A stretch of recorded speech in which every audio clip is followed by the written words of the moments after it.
Welcome to episode 110. And today I'm joined by Marco Formaggio, who is the founder of Sweat to Scale. And that business is a coaching and advisory business focused on professional services owners. And Marco works with owners who want to go from a low 7-figure business to a growing 8-figure business. So welcome today, Marco. Thank you. Thank you for having me. Oh, it's a wonderful privilege to have you on the podcast. We're always talking about how do we grow our businesses through that people and culture lens. So I'd love to start with your background and, when you realised the importance of people and culture to enable your business to scale. Yeah, I mean, I've had I suppose like all of us, an interesting journey. I originally started off as I'm a qualified mechanical engineer. That's what I studied as, and I worked not for a very long time, but for a few years as a mechanical engineer, and then I actually found myself moving into consulting, technology consulting, implementing a system called SAP, which is obviously a global SAP, a global solution, ERP solution. And in 2007, I started a consultancy called Blue Leader, which grew to a large size and was eventually sold to a large multinational DXC in 2019. So my journey has started off in very much the hard side of the hard business, which is in mechanical engineering. I suppose that's about as hard as you get. Moving into consulting, which is very much a people-based business. So when I first started my consultancy, it was very much about our technical skills and our capabilities. But as you grow that business, you realize, well, hold on, this is actually a people business, and the culture and the focus on people really starts becoming hypercritical to growth. So that's sort of my high-level evolution and growth journey that I've been through. Yeah, and I loved when you talked then about, you started off with that technical aspect, which is quite common in technical businesses. And I've worked with lots of engineers over the years. They're not necessarily known for their people skills. So, having that moment of actually, it's not that anymore. We are a people business. Was that a quick kind of thing that happened? Was there something that happened that made you realize that, or was this a sort of a slow burn over time that made you make that mindset shift? I think the mindset shift happened for me when I got my first consulting job. I was working for this company in those days. It was in South Africa, and they were a fast growing consultancy in the SAP space. And what happened for me was they used to have monthly staff meet. Well, I don't like calling it a staff meeting, but they used to have everyone come to the office once a month and spend the day in the office, and it was all focused around, team growth and training and information. And coming from where I'd been before in that engineering world, it was like, wow, they're so focused on people here, and what happened was I was sitting in a meeting one day and I realized, well, that sort of makes sense because we're actually the product that they're selling. And I understood then, well, if you want to grow a successful consultancy, you better have a good product, and that's really your people. So I think it happened before I started my business that I realized I'm now in a world where people are everything. In the engineering world, it was very much about the product, and very often people from my experience, were not treated that well. Yeah. It was really about, how are we going to make this product good, and how are we going to engineer it well and sell it well. But when I got into consulting, it was like, no, we're the product, so we better make the emphasis and the focus on people just becomes everything, really, in a professional services business, because that's really what you're selling. Your product is your people. Yeah, I completely subscribe to that view, obviously. So, Yeah. and related to that, you've said to me before that values are actually the hard thing; they're not a soft thing. Yeah. So, can you expand on that? Yeah, I think, for many years, I had this view that when we talk about values, it's either something that is, spoken at, it's like discussed in some large corporate gathering that they have in the Hunter Valley, or, some offsite, and they come up with a set of values, and it's like they don't really mean much. But what I realized over time, especially as I, started implementing some of these processes, or these tenets within my business, was like realizing, no, the values are actually the hard skill that that is going to drive the business forward. And it's really about saying, if I don't have people with aligned values in the business will fail, or I think even worse, it'll just be mediocre. And I see a lot of businesses with that situation where there are no clear values, and I realize that they're hard skills. And I think one of the things that I thought about was, you look at special armed forces, whether they be the SEALs or, the Green Berets, they all have values that are very clearly defined. So then you realize, no, these are not soft skills. They're actually concrete hard skills that drive real concrete outcomes. Yeah, and I think that sometimes when people make that realization is when they need to performance manage an That's right. employee. And it's very easy to do that if they're not doing the tasks. It's just, well, that's the task if you haven't done it. But when it comes back to behavior, if you don't have those values set, then how do you go to that person and say, well, you're not meeting our expectations when you haven't actually set what they are? And That's that's what right. I personally find can trip people up quite a lot. So, and with your businesses and how they grew, did the values change, did you find? Or, did you really find that even as the business grew, those values kind of stayed generally core to who the business was? Yeah, well, look, my view on values, and I say this to clients, your core values. I mean, obviously, you have aspirational values and you have accidental values. But if we're talking about the core values of the business, they are really defined initially by the founder or founders. It's really, who are these people, and you actually have inherent core values within you in terms of your behavior, and you tend to then hire people that are, whether consciously or not, you tend to hire people like that. So when you get to a certain, say, for example, you get to what I call the cohort size, 10 to 15 people, you do have inherent core values. And one of the activities I say to people is, well, let's identify what those are, because whether you've defined them or not, they're there. So let's take let's the exercise that I like doing with customers is, I was saying to them, have a look at your business, and let's pick your top two or three people, for whatever reason you think they're the best people in your business. And if the Martians were to arrive here tomorrow who can't speak English, and you say to them, let's observe your values in action, go and watch those top two or three people, what behaviors would they see?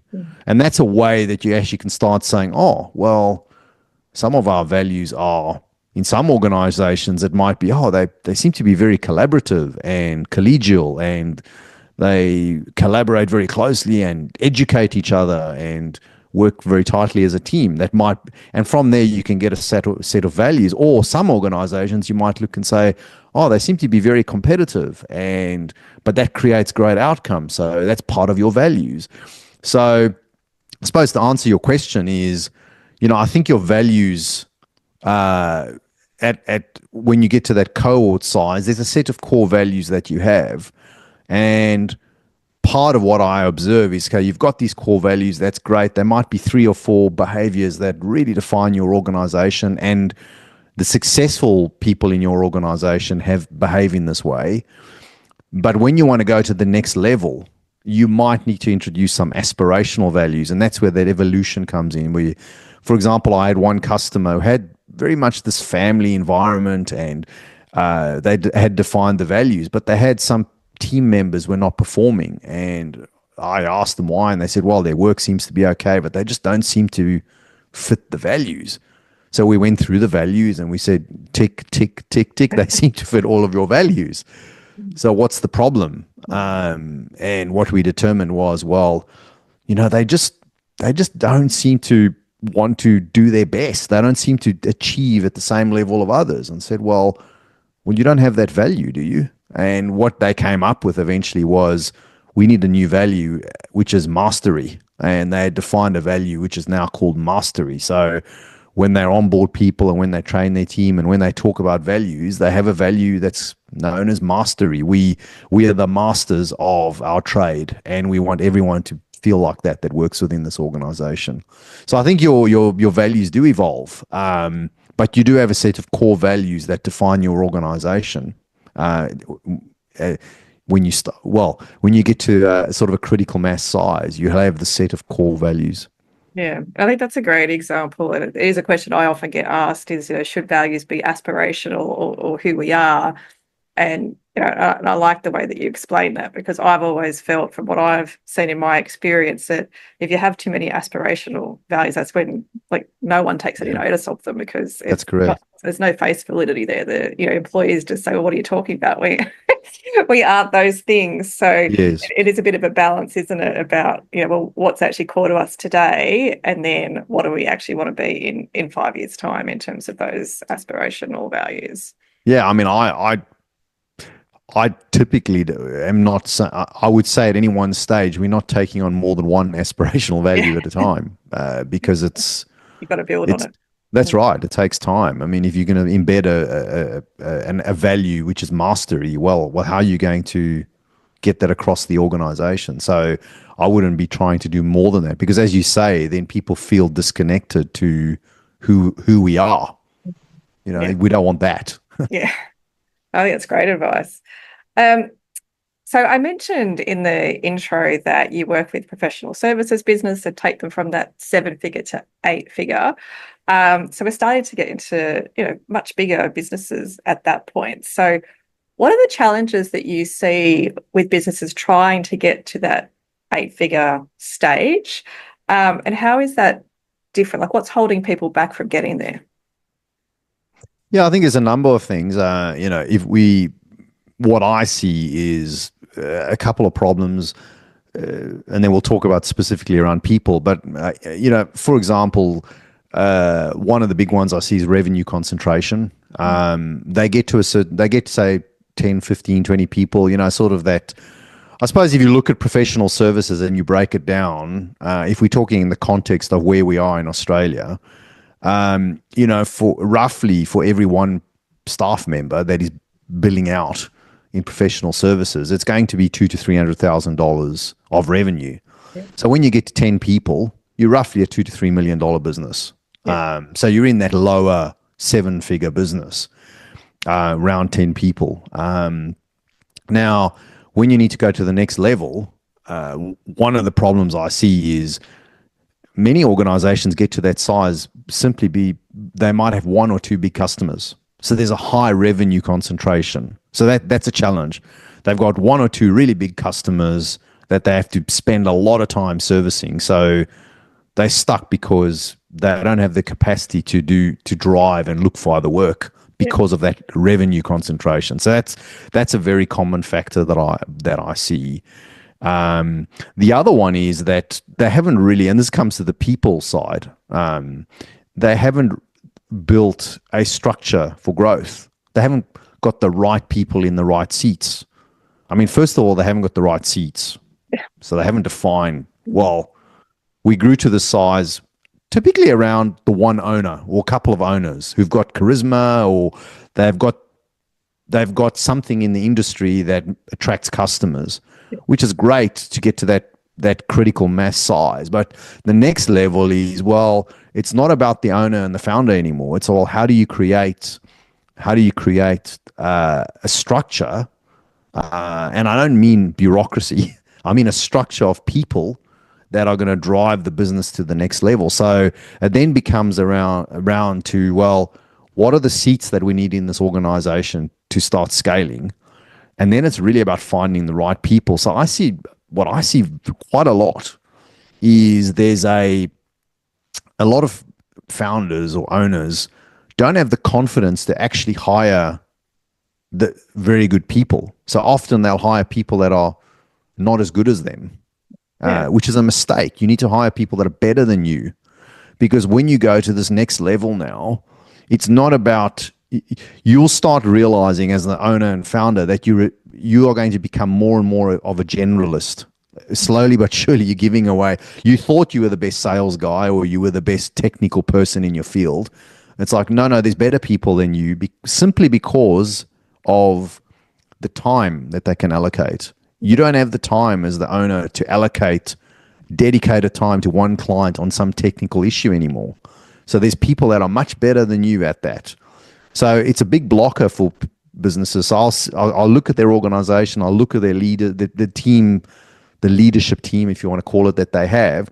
And a lot of times they people that are not what I would call, they're not better than the owner or the founder. It's almost like they've hired people that are not as good as them, either because they feel threatened or they don't have the confidence to hire highly skilled people that are actually better than them. They need to go, no, no, I need people that are better than me because I want to give more and more away.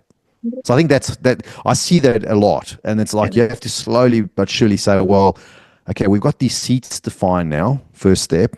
Now let's start making sure that we have people in the seats that 100% meet our values and in terms of competency are better than I am in that area. They are the best I can find in that skill set.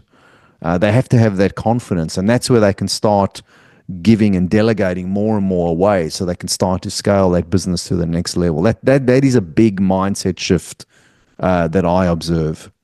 Yeah, I find that fascinating because I was reflecting on people that I've met with over the years that have exited their businesses. And that has been critical to be able to do that. But also that emotional decision around exiting the business is a huge one.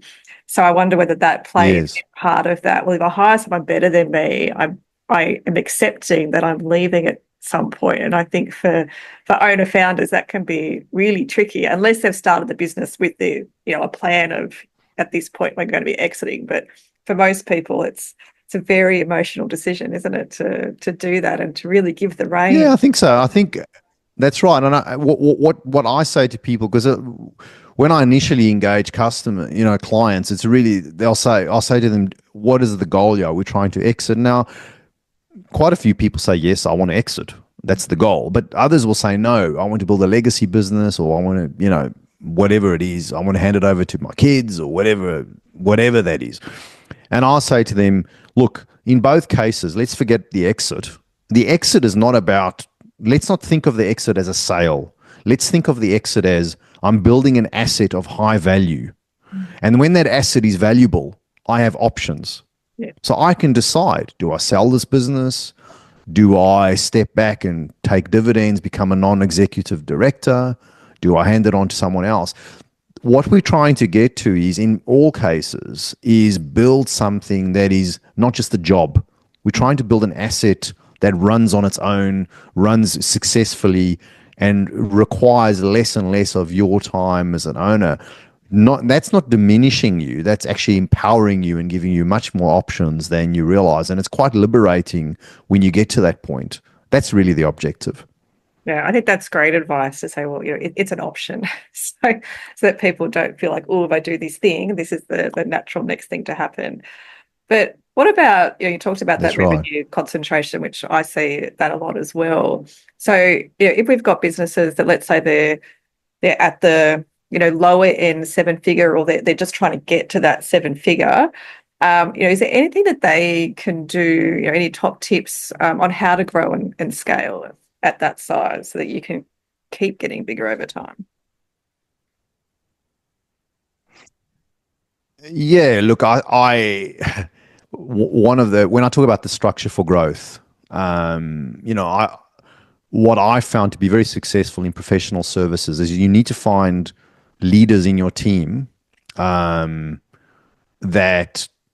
can sell and manage clients, so that you can get to a point where you could create, I call them profit centers, but environments where you would have other people who would run parts of they would run businesses within the business. Yeah.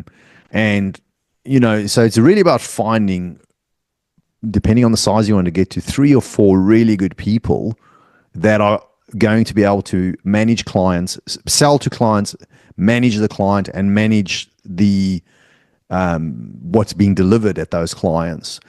And so find those people, and then start building a structure where they can run independently, as business units within the company. And by when you do that, you start creating a situation where different people will start looking for other clients. They will naturally say, well, I'm going to start looking for more clients so I can move away from this concentration problem. So that's one of the first things I'll work with customers.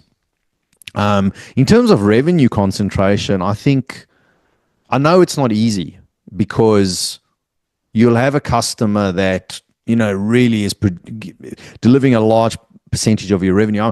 I mean, I say to people, if you have a customer that's doing more than 20 to 25% of your revenue, you've got to realize that's a problem. Mm. It looks great on paper, and I see this. I've seen customers for 18 months. They're highly profitable. They've got one big customer who's giving them like 60, 70% revenue, really high margins. But it's very risky, because you're hiring people, and you're getting this all going, and then something goes wrong at that customer. And that actually happened to me. And I had a large customer. I got sucked in myself, and it was really, very profitable. But then they actually were subject to an aggressive takeover. So for about 18 months, we were really doing well from out of that customer, and they were subject to an aggressive takeover, and our revenue just dried up overnight, and that was highly traumatic. So what was the lesson I should have learned from that? Well, first of all, you as an owner should not be sucked into any customer on delivery if you want your business to scale. I mean, you need to you need to helicopter in, helicopter out, and start focusing on finding more customers. And that's really about getting the right people into your clients that can run those engagements well. So you need to get people in that are going to run the client, and you can extract yourself and really be focused on winning more business, building that sustainable revenue base. Be constantly focused on, I do not want any client to be more than 25% of my revenue. So the profits that you are generating from that client might get to 50, 60%, set money aside to actually drive initiatives to find more business at other clients. You need to be that conscious and that careful to focus on, we need more customers to avoid this revenue concentration issue. So it's really, you can't be lazy in this area. You need to be hyper focused to ensure that you are driving additional revenue streams to avoid this problem. I don't know if that answers your question. No, it But does, because I think that, and I see this happen, that the business owner, as you say, they're involved in the delivery, which means that they get busy.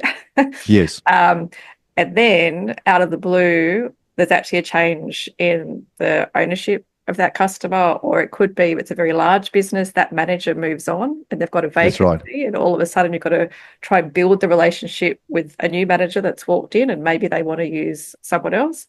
And so you've spent all of that time that you could have had, like you say, being really intentional about, well, how do we mitigate this risk and get more business in? And instead, you've just been really hyper focused on that customer. So I think that's a really great way to explain it. And I think for me, what I've gotten out of this today is, as a business owner, super important to think about your role, and then also what are the roles that you actually need in your business, and how do you develop those people to start taking on more? Because as an owner, you're going to get stuck, aren't you? At some point, you are going to stifle your business growth if you don't bring those great people in, as you say, hire better than you. Is there anything else you'd like to add before we wrap up today?